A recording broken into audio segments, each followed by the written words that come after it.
Hello out there, subscribers and friends. This is Surviving 2 coming at you with another video. Okay, here I'm showing my Alice pack right here, which is just a medium Alice pack. It's nothing special, nothing huge. I got enough in it that I can live off of it for a while. And then over here I got my sustenance pouch added to it. All this stuff I've either had for a long time or acquired through different sources, different surplus stores. So at a surplus store you kind of stuck with what you can get a hold of. Here's my modular sleep system bag that I've got attached to my ruck. Now my ruck, it's on a frame. I'll spin everything around and show you that in a minute. Here is my 2-liter canteen bag and the canteen that's inside of it naturally. Okay, I'm going to go ahead and spin everything around and show you what I got. Okay, here's the straps and the padding and everything else for the Alice pack. And I don't know if you can see inside. No, you can't, but I got a regular frame in there naturally. I picked up these Molly web gear shoulder straps, and I want to give a shout out to Ghost Rider 247 for kind of leading me on to how to attach these things, although mine were different than his. Mine, at the top up here, there wasn't a strap system like his, so I had to cut a 6-inch piece. There was like just a double D ring up there, and I had to cut a 6-inch piece, 2 of them, one for each side, each shoulder strap, and take it and weave it back through the back and attach it. And then mine, on the center strap right in here, as you can see, it goes down, and it kind of keeps everything from going up when I've got it attached down. Now at the bottom of the Alice pack frame, right in here, there's a V. I took a carabiner and attached it at the nearest point of the V in the center and brought the strap down through it and back up and then attached it, because my strap's a little shorter than his. Mine wasn't real long, so I couldn't take it down, loop it around, and take it back up. So I had to do that way. I also figured out a way of attaching the upper straps with just carabiners. I put a carabiner on that side and on that side attached to the Alice pack itself on the little web belts that were up there, and ran my upper loops through the Molly shoulder straps through it and tied them off, and that holds it really secure. It's really nice. And down here is the belt pad, the kidney pad, which I followed his recommendations and did it that way, and it worked out great. Did really good. Now as you can see on my gear, like here and here, I've got more of those bicycle inner tube pieces, and I've got them put in there in place of Ranger bands, which my bicycle inner tubes, I'm going to have plenty of stuff to tie down. As a matter of fact, I'm going to have tons left over. And here is more of the bicycle inner tubes there, and there's another one also over here on this side holding those 2-inch straps together. Those are the 2 bigger ones, and the smaller ones are on the shoulder straps. And Ghost Rider also showed me how to web up my modular sleep system bag, and I used his recommendation on that, and it worked out really good. Well, that's that part. I'll go on to the inside of it here in just a minute. Okay, I've opened up the Sustainment pouch and pulled everything out of it, and in it I've got a pair of leather work gloves that are inside there. Also, I've got this 6x6 just regular old OD green pouch that inside of it I put some Esbit fuel, some stormproof, waterproof matches. Then I've also got this Murray's pomade, and I want to say thanks to Wilderness Outfitters and Dave over there.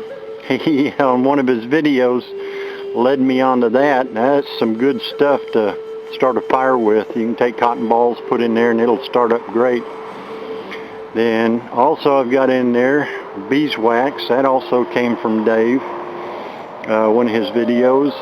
You can take a little bit of it, put it in something, a stone, anything that's non-flammable, and that makes a great little light. If you don't have any light, you can have light by that for a long time. Now, I've also got this book here, which is Bushcraft, A Serious Guide to Survival and Camping by Richard Graves. That's a really good book. You get a chance to check it out at your local bookstore, look at it. I'm pretty sure you'll grab it. I don't think you'll pass it up. I just keep it in my bags, that way I've got all kinds of ideas. Now here is a little pouch that I made. When I did my tarp, I had a lot of material left over, so I just made this little bag right here, and I took my cook pots. There's the big one, there's the small one. Both of them have fold-out wire handles, and there's a lid that goes on the small one. And I just set them all one inside the other, along with these trioxane fuels. I take them and put it in the little one and just stack it all together and put it into that bag and drop it down in my other bag. That way I've got all my kind of cooking stuff in one place, if you could call it. And then the other bag is pretty much all fire and other things I need like that. Well, I'll go on to opening up other stuff and show you what that looks like in there. I thought I'd show you how the stove, the pots and all fit together, and then make it real easy to go inside of the bag there. Now I want to also give a shout out for an idea for analytical survival. Good thing to pack in with some of your stuff here, silver. Pack silver coins in there, because when everything goes to shit and money is probably not going to be worth the paper it's printed on, you should be able to barter with that, and you can put whatever you want in there naturally. Alright, let's take a look at some other pouches. Okay, I've taken everything out of this first pouch right here, and I have put it on the ground over here. Now I've got a survival blanket here, along with a 15-pound test fishing line right there, full spool of it. There's a spool of 550 cord right there I've got all put together. And then also right here is a tarred fishing line, the catfish line. Then over here I've got stainless steel line. Now that line I can string out for a long ways. I can use it as a tripwire or whatever. I can also use it for snares if I need to, or fishing. There's multiple uses to it. And here is just a mesh bag that I've got folded up and put in there for whatever use I want. Then also over here I've got a pair of spare sunglasses and a pair of spare prescription glasses, which I need to read. Don't need it to see, but I need it to read. And no telling when I'll need that. Now here is a security device that I made up. Inside of it is a little piezo horn along with a 9-volt battery. It's real simple, buy parts at Radio Shack. Put it all together. The hardest part is this trip. I've got 2 metal bands that touch one another. And as long as those bands are touching, that piezo is going off. Now if those bands are kept apart, the piezo doesn't make any noise. So it's real easy to take a fishing line, string it around or whatever tripwire you want for a pretty good ways, and then bring it back and tie it to a leaf put that leaf in between those two points of contact, and as soon as that leaf gets pulled out of there, that thing starts screaming. I know someone's coming in on my perimeter. It's real good at night. During the day, you could probably set it up, but it's not that loud. It's more for a nighttime setup. That way I know somebody's coming in and I can't see them, but I'll know where they're coming from. That's it for that bag. I'll open another one here in a minute. Alright, here I'm opening up the middle pouch on the Alice pack, and I've put everything over here. Now, I start off with about 6 bars of Ivory soap. Ivory soap is about the only thing I know of that you can do your hair, you can wash everything, you can wash every part of your body with it. So I've got 6 bars, small bars of that. If you ever go to the motels and hotels, you can get free soap there. That's where I've collected these through the years. Now here I've got a plastic container. Got a lot of my drink powders in there. Coffee powders, Propel, various other drink powders, tea, and items like that.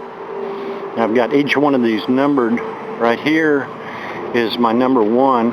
I can't zoom in on it any more than what it is, but it says number 1 food, and the other says number 2 food, and there's number 3 food. So that way I know which container everything is in. I got it pretty much memorized. All my sugars and everything like that is in container 1. I've got some salt in there, and the peppers over here in the other one.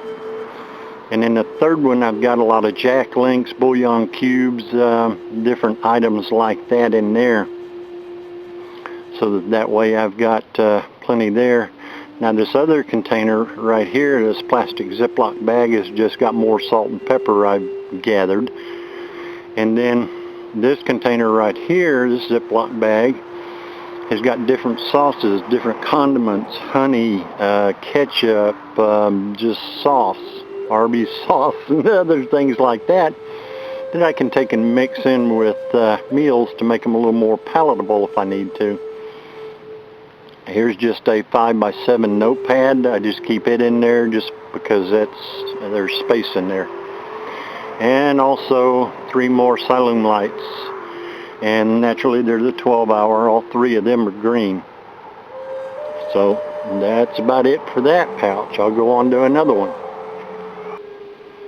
Okay, I've opened up the last outside pouch and dumped it out over here on the ground, and as you can see, I've got a roll of duct tape starting on the left. It's just a small roll. I forget how much is in there, but it's a roll of it right there. Then I got 2 more containers. Both of those containers are medical. I've got just all kinds of medical stuff in there. If you ask for it, I can give you a PDF showing about what's everything in everything. If you ask me about which container's got what in it, I can sort it out and make a PDF of it and get it to you.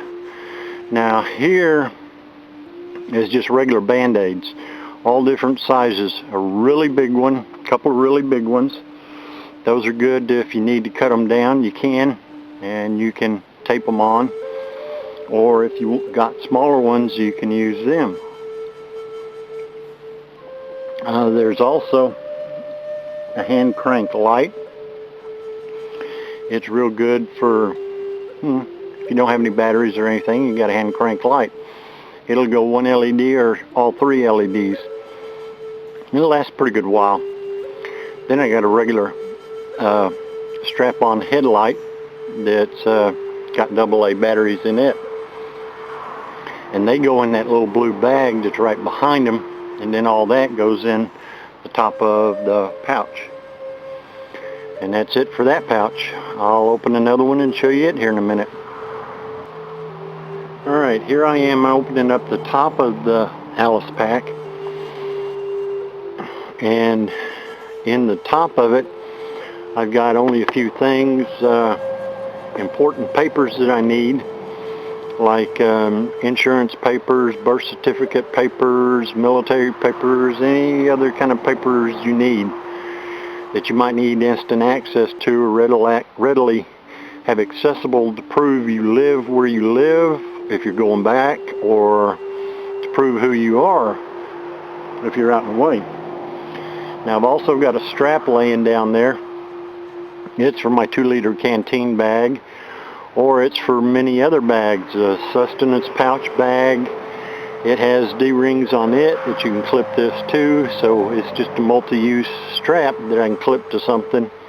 If I need to take it off and carry it with me, I can have it with me and be wandering around. Now also over here on my bag, you'll notice, if you can see it, it's kind of blending in pretty well. Right here, there's a 6-in-1 tool there. I've got it shoved down in between the middle pouch and the Alice bag itself, so that it just holds itself in there, and the top kind of holds it in. If I need it, I can pull it out. It's an axe. I'll get it out here in a minute and show it to you. Also on the top, I've got a cord lock light, a little LED light that you can turn on. I just slide it out to the end of the cord, and I can use it to look in any pouch I need to if it's night, and that way I don't have to have a big huge light out. I can just use it. So I'll open up the tool and show you it here in just a second. Here's the survival tool, and don't bother writing and asking where I got it. I've had it for years. Don't even remember where I got it from, but it's a pretty neat little tool, because as you see right now, I've got it set up to be an entrenching tool. You can take it, it normally is bolted flat along with the handle, and I've moved it out to the outer edge, and I've also put the spike on there so that it can be a pick. So you can unscrew the spike and take it off, and then just use it as a straight entrenching tool. Take the blade completely off, use it as a pick, and then you can also use it as a hammer. There's a hammer attachment that I'll show you in just a second. I'll rearrange the configuration on it and show you what I can get out of it next. Now you see the pick part of it I pulled out and put there on the ground next to the handle.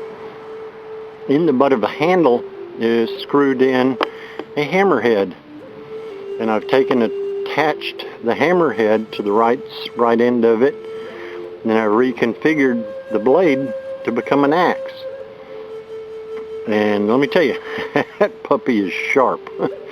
It won't take long, and with the sharpening tools I carry with me, it's no problem keeping it sharp.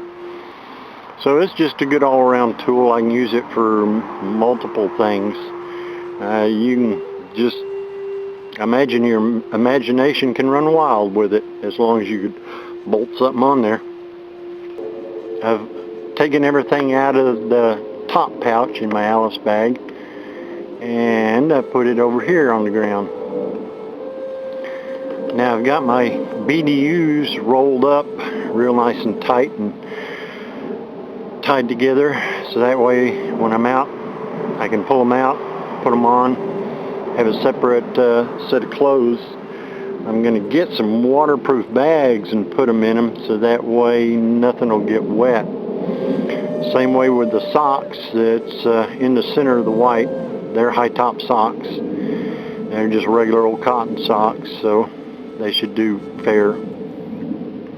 Then on the right, I've got two sleeveless t-shirts. One's green, one's black, and then a pair of shorts in the Ziploc bags. So the Ziploc bags should keep everything dry. Then the most important thing, the TP. Got it in a Ziploc bag so it stays nice and dry, and I keep it up in the top. I might move it to some other pouch or something that makes it a little easier to get to rather than the top. That way I don't have to open the top up all the time just to get to it. And that's what's in there, and I'll go on and pull everything else out of the other bottom part of the bag and show you it here in a second. Okay, I pulled everything out of the very bottom part of my Alice pack. Stuck it all down over here. And starting on the left at the top, I've got a sewing kit. Bunch of different threads, full spools of them, needles, material. If I rip anything or tear anything, I can darn some other material on there. There's two different colors. There's one black and one regular OD green. Then in the center there, I got 4 pairs of briefs, just regular old cotton briefs. That way I've got plenty of things to switch out if I need to. Then on the right, I've got a pair of sweatpants rolled up and put in that Ziploc bag, and I've got it tied down with a strap to keep it compressed. Then on the left, on the bottom, I've got an upper and a lower pair of thermals, a top and a bottom, that are in there for if it gets cold and I need to, I can throw them on. And next to that on the right, I've got a pair of thermal polypropylene bottoms, and then a pair of wool socks, actually 2 pair of wool socks in there, and some other wool stuff that's in that bag. And that way if cold weather hits, I can don plenty of cold stuff and survive. Okay, on to other sections of the pack. Okay, here I am in my modular sleep system bag, and like I say, I want to thank Ghost Rider 247 for showing me how to hook this thing up on my Alice pack. I hadn't had one of these until here recently, and it's a great system. It's huge. I couldn't believe how much I could get in it. He told me, but you know, till you do it, you don't realize how much you can put in there. Okay, on the left there, standing up, is my poncho liner. I've got it folded up and wrapped up and tied with some Velcro straps there to keep it all bundled up. And there's a tarp right there. That's a 12 by 12 tarp. So that way I can throw out a bigger tarp if I need to. Then down below on the left is my poncho. It came in that bag, so I just kept it in that bag and use it to keep it all together. Now over here on the right is another poncho, a tarp that I had bought. I had seen it online, thought it was pretty good. It's nylon, ripstop nylon. It's OD, bright OD green. And it's made by, I think it was Equinox. But with the ties it came with and the little tie straps, the nylon pieces that attached it all to the cloth, that was a joke. I had to dog them on that one online and write a bad report about it. That was, if I'd have put that up in a storm or anything, it would have fallen apart. Here's the little nylon pieces, and you can see how big my finger is compared to the nylon piece. Now, that was all that was holding everything on this tarp together. It was about 21 of them. And then this was the ties they gave me that were attached to it. Now, the only way they attached all this and the tarp together was a double stitch, a zigzag stitch, a real tight one, run all the way down the center on all the material, holding all 3 of them together. So I jerked it off, and as you can see, I took some nylon webbing and I've attached it to the corners, all 4 corners, and I've taken some 1-inch wide webbing and attached it down the sides, in the middle, and various other places on it, so that I can string this thing up where I want to. Then I sewed on the 3/4 inch wide nylon strapping onto that. So it's sturdy. If this thing comes apart, it'll come apart in a tornado. And that's probably about all it'll come apart in. Now to the left of it, I made that bag in the bag that tarp's in. And the little bag has got, like my other main tarp on my web gear, it's got the stakes and the ridge line and everything in there with it. So that way I just keep it all into one bag and I don't have to go hunting through it. And like Dave said, at Wilderness Outfitters and packing his tarps, he packs them the center part first and then leaves the ends at the top and hangs the lines up and leaves the lines attached. Thought that was a pretty good idea, so that's the way I do mine. That's everything that's in the Alice pack, and that's quite a bit of stuff, but it only weighs 39 pounds, which compared with my web gear, I'm only humping maybe 50 pounds total, maybe 60 pounds, something like that. Not a lot. I can deal with that no problem. I want to thank you for watching this video, and I hope you enjoyed it. If you want to see more in the future that I put out, just subscribe. Until then, later.